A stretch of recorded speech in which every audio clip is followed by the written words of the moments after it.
इस कहानी की शुरुआत में हम मॉन्क मास्टर टैंग को देखते हैं जो इंडिया पहुंचने के सपने देख रहा होता है, जिसमें वहां के लोग उसे बताते हैं कि वो जहां पहुंचना चाहता था वहां पहुंच चुका है। तो ये बात सुनकर वो बहुत खुश हो जाता है।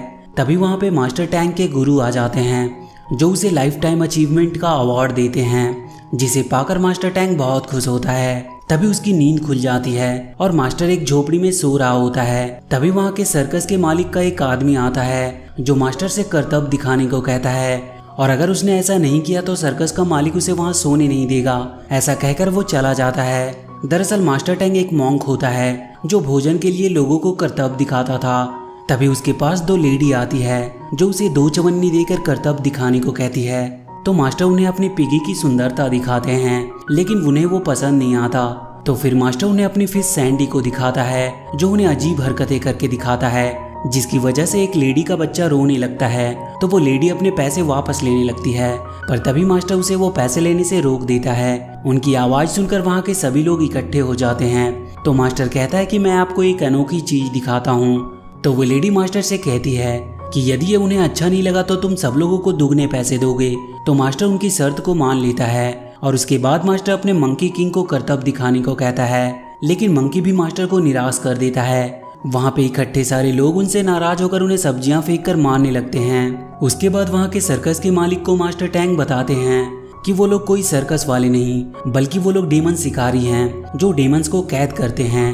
और उसके बाद मास्टर टैंग मंकी को अपना कमाल दिखाने को कहता है। तो मंकी उठता है और पिगी के पास जाकर उसे मारने को कहता है, लेकिन पिगी मंकी को नहीं मारता है। तो इसके बाद मंकी सैंडी के पास जाकर मारने को कहता है, पर सैंडी जैसे ही मंकी को एक जोरदार पंच मारता है उसका सिर धड़ से अलग हो जाता है और चंद ही सेकंड में फिर से उसका सिर वापस आ जाता है। ये देखकर सभी लोग बहुत हैरान होते हैं और इसके बाद पिगी, सैंडी और मंकी तीनों मिलकर अपना अपना करतब दिखाते हैं, जिसे देखकर सभी लोग हैरान हो जाते हैं। उसके बाद मास्टर टैंग मंकी किंग को अपना ताज पहनने को कहता है। तो मंकी अपनी ताज ठीक से नहीं पहनता और मास्टर के सामने वो एटीट्यूड दिखाता है। इस पर मास्टर गुस्से में मंकी किंग को बेवकूफ बंदर बोल देता है, जिससे मंकी किंग गुस्से में आ जाता है और जैसे ही मास्टर को वो मारने के लिए जाता है, मास्टर उसे शांत करने के लिए एक संगीत गाने लगता है, जिसे सुनकर मंकी किंग मास्टर को तो कुछ नहीं करता है, लेकिन पूरे गाँव में वो तोड़फोड़ मचा देता है। ये सब देखकर मास्टर वहाँ से भाग जाता है। इसके बाद हम किन नाम की एक लड़की को देखते हैं जिसके मॉम की तबीयत कुछ ठीक नहीं होती है। तो उसकी मॉम को देखने के लिए तांत्रिक आए होते हैं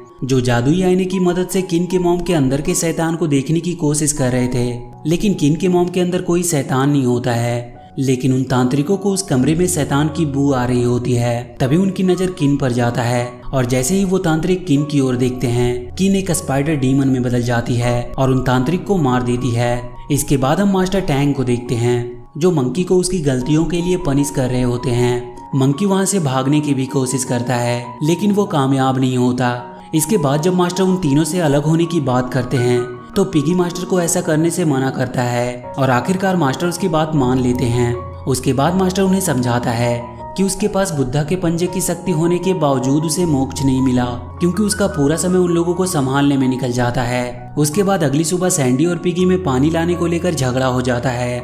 ये देखते हुए स्वयं मास्टर ही पास के एक घर से पानी लाने के लिए निकल जाता है और वो घर किसी और का नहीं बल्कि किन का होता है जो मास्टर को खाने के लिए इनवाइट करती है। तो मास्टर अपने तीनों शिष्यों को भी बुला लेता है और जब मास्टर वहाँ पे खा रहे होते हैं तो स्पाइडर डेमन किन मंकी का असली रूप ले लेती है और वहीं मंकी भी किन और उसकी फ्रेंड का असली रूप देख लेता है, लेकिन मास्टर टैंग को उनकी सिर्फ सुंदरता ही दिख रही थी। इस पर मंकी किन के पास आता है और किन को मारने को कहता है, लेकिन किन मंकी को नहीं मारती है। तो सैंडी आकर मंकी को एक जोरदार पंच मारता है और एक बार फिर से मंकी का सिर धड़ से अलग हो जाता है और अगले ही पल वहाँ पे दूसरा सिर आ जाता है।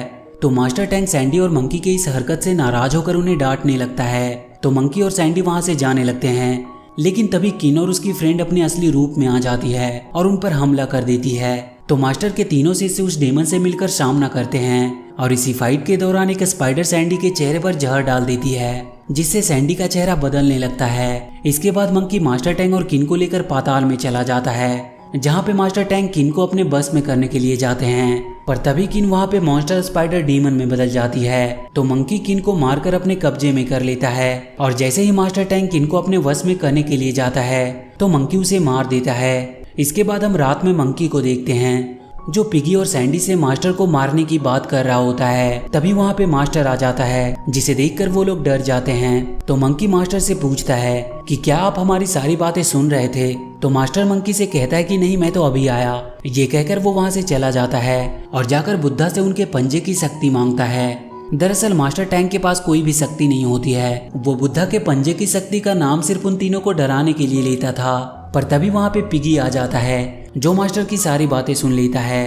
पर मास्टर उसे समझाता है कि तुम मंकी को इसके बारे में कुछ भी नहीं बताओगे। लेकिन पिगी ये सब कुछ जाकर मंकी को बता देता है। और जब मास्टर वापस जाता है तो मंकी मास्टर से बुद्धा का पंजा शक्ति दिखाने को कहता है। इस पर मास्टर डरकर वहाँ से भागने लगता है। पर मंकी अपनी शक्ति से मास्टर को अपनी ओर खींच लेता है और जैसे ही उन्हें मारने जाता है, मास्टर वही संगीत गाने लगता है। वो संगीत सुनते ही मंकी डांस करने लगता है और इसी मौके का फायदा उठाकर मास्टर वहाँ से भाग जाता है। पर मंकी भी मास्टर के पीछे जाता है और जब मास्टर फंस जाता है तो वो मंकी से कहता है कि वो उसे बुद्धा के पंजे की शक्ति दिखा सकता है। और झूठ का ही वो हवा में अपना हाथ हिलाने लगता है। तो इस पर मंकी उसे मारने के लिए जाता है और जैसे ही मंकी अपनी छड़ी उठाता है, पर तभी वो देखता है कि मास्टर के पास वास्तव में वो शक्तियां हैं। ये देखकर मंकी रुक जाता है और उसे नहीं मारता है। और जब मंकी वापस आता है तो वो पिगी को बहुत मारता है, क्योंकि उसे लगता है कि पिगी ने उससे झूठ बोलकर उसे मूर्ख बनाया था। और वहीं सैंडी अपने मछली के रूप में आ जाता है। तो वो लोग उसे लेकर अपने सफर पे निकल जाते हैं, जहाँ रास्ते में सैंडी जुकाम के कारण अपने नाक से पिगी के ऊपर पानी गिराता है, जिससे तंग आकर पिगी सैंडी के नाक को बंद कर देता है। उसके बाद ये लोग बिक्यू नाम के एक राज्य में पहुंचते हैं, जहाँ की महामंत्री जियोगोंग मास्टर टैंग और उसके तीनों शिष्यों को लेकर राजमहल के अंदर जाती है और उन्हें राजा से मिलाती है। उनसे मिलने के बाद राजा मास्टर से पूछता है कि क्या तुम लोग शैतान के शिकारी हो? तो मास्टर उन्हें बताता है कि हम लोग शैतान के शिकारी हैं। तो ये बात सुनकर राजा उन्हें करतब दिखाने को कहता है। तो मास्टर करतब दिखाने से मना कर देता है।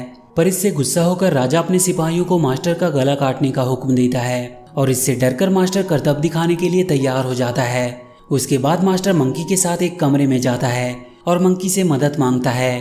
तो मंकी मास्टर के शरीर पे एक ऐसी चीज चिपका देता है, जिससे मंकी जो भी कमरे में करतब करेगा मास्टर वही राजा के सामने करेगा। और जब मास्टर बाहर आता है तो मंकी कोई करतब ना दिखा के डांस करने लगता है और मास्टर के हाथों राजा को मरवा देता है, जिससे नाराज होकर राजा मास्टर को राज्य से बाहर निकालने का आदेश देता है। तो वहाँ की महामंत्री मास्टर को उनके सफर के लिए कुछ पैसे देती है। इसके बाद मास्टर जब मंकी को देखता है तो उस पर गुस्सा करने लगता है।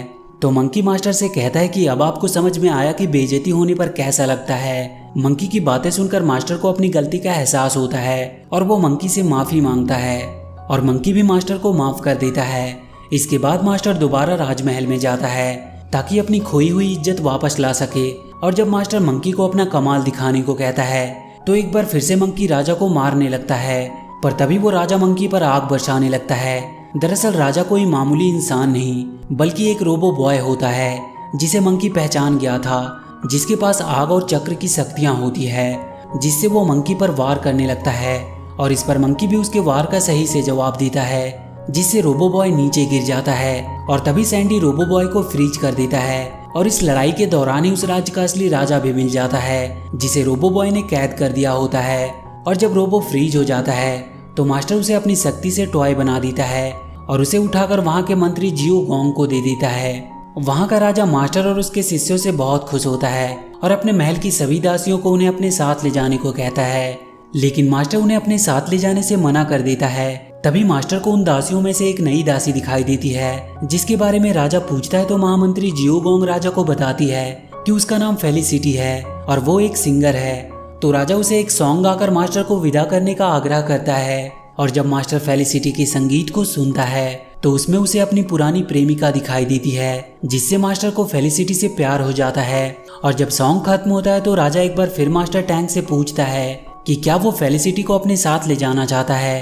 तो मास्टर चाहते हुए भी राजा को मना कर देता है। इधर फेलिसिटी भी चाहती है कि मास्टर उसे अपने साथ ले जाए, क्योंकि वो भी मास्टर को चाहने लगी थी। लेकिन राजा के बार बार पूछने पर भी मास्टर उसे अपने साथ ले जाने से मना कर देता है। और जब मास्टर अपने सफर में होता है तो रात में उसे फेलिसिटी की बहुत याद आती है। तो अगली सुबह मास्टर एक बार फिर से राजमहल में वापस जाता है और राजा से फेलिसिटी को अपने साथ ले जाने के लिए आग्रह करता है। तो राजा ना चाहते हुए भी फेलिसिटी को मास्टर को सौंप देता है। फेलिसिटी को पाकर मास्टर बहुत खुश होता है और जब वो अपने सफर पे होते हैं तो पिगी फेलिसिटी को देखकर उससे फ्लर्ट करने लगता है, जिसकी वजह से मंकी पिगी को उल्टा लटका देता है। और वहीं जब फेलिसिटी सैंडी के नाक को बंद देखती है तो उसे खोल देती है। नाक खुलने की वजह से सैंडी को छींक आ जाता है और जैसे ही सैंडी छींकता है वो वापस से अपने असली रूप में आ जाता है। इसके बाद हम मंकी को देखते हैं जो मास्टर को बताता है कि फेलिसिटी एक शैतान है जो उसे मारना चाहती है, लेकिन मास्टर मंकी की बात पर विश्वास नहीं करता।